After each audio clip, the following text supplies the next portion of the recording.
세상이 감당할 수 없는 사람. 사람들이 생각하는 성공은 부귀, 영화, 권세를 누리며 사는 것입니다. 사람들은 다른 사람들로부터 성공했다는 말을 들으려고 땀 흘리며 노력합니다. 그런데 바울은 사람들이 그토록 귀하게 여기는 것들을 배설물처럼 여겼습니다. 쇠사슬의 메인 몸이 되었어도 그의 자랑은 오직 예수뿐이었습니다. 무엇이 그를 세상이 감당할 수 없는 사람으로 만들었습니까?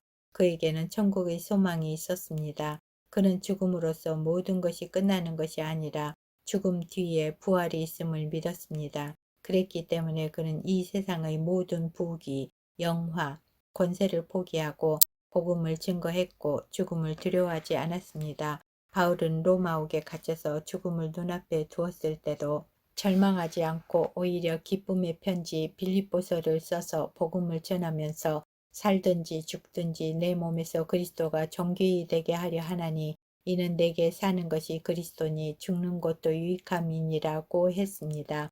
죽음은 바울에게 아무런 권세를 발휘하지 못했습니다. 그는 똑바로 서서 죽음을 빤히 쳐다봄으로써 그것을 당황하게 만들었습니다.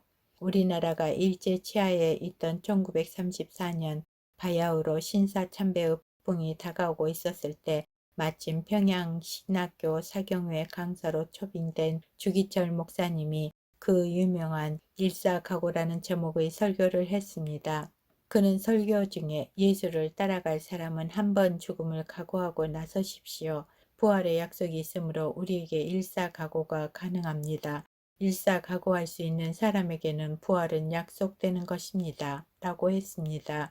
주기철 목사님이 순교 전기가 20권이 넘게 출판되었다고 합니다. 그분의 아들 되시는 주광조 장로님의 말을 들어보면 자신이 중학교 다닐 나이였으므로 기억이 생생하다고 합니다.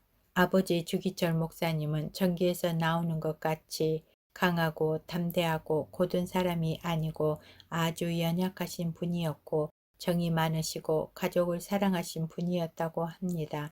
몇 번을 옥에서 나왔다가 다시 들어가셔야 했는데 옥에 투옥되기 전에 가족들을 생각하며 집 기둥을 붙들고 많이 우셨다고 합니다. 지극히 연약하시고 인간적인 약함을 가진 분이 어떻게 순교를 하실 수 있었습니까? 주기철 목사님은 부활의 약속을 믿고 부활을 소망했기 때문에 일사각오로 외칠 수 있었고 순교자의 반열에 설 수 있었습니다.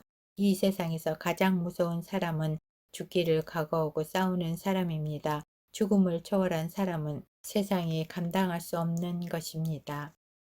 4부 절망에서 희망으로. 천지를 지으신 여호와. 사람들은 지치고 힘이 들면 이 세상에서 그만 살고 싶다는 말을 합니다.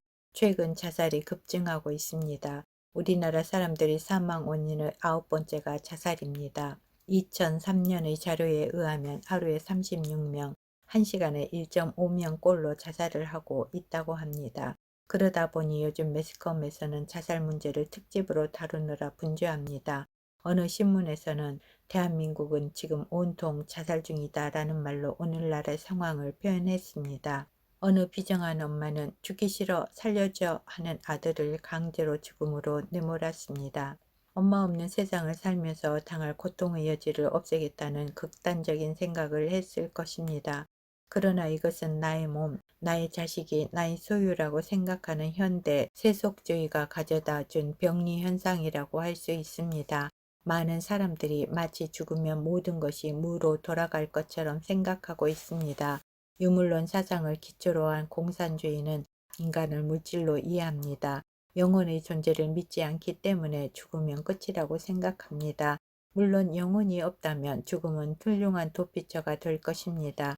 또한 종교는 아편이라고 했던 칼 마르크스의 말도 맞을 것입니다. 그러나 우리 인간은 물질이 아닙니다. 그보다 더 큰 착각은 없는 것입니다. 영혼이 없다고 생각하며 사는 인생, 먹기 위해서 일하고 일하기 위해서 먹다가 늙어가는 인생이라면 차라리 나지 않았으면이 합당하지 않겠습니까? 죽음은 탈출구가 아닙니다. 죽음이 모든 문제를 해결될 것이라는 착각과 망상에서 깨어나야 합니다. 자살을 거꾸로 읽으면 살자입니다. 우리가 문제가 생겼을 때 한 방향으로만 바라보지 말고 다른 방향으로도 볼 필요가 있습니다. 시편 기자는 내가 산을 향하여 눈을 들리라. 나의 도움이 어디서 올꼬 나의 도움이 천지를 지으신 여호와에게서로다 라고 했습니다. 이스라엘 사람들에게 산은 예루살렘 성전이 있는 온 산을 가리킵니다.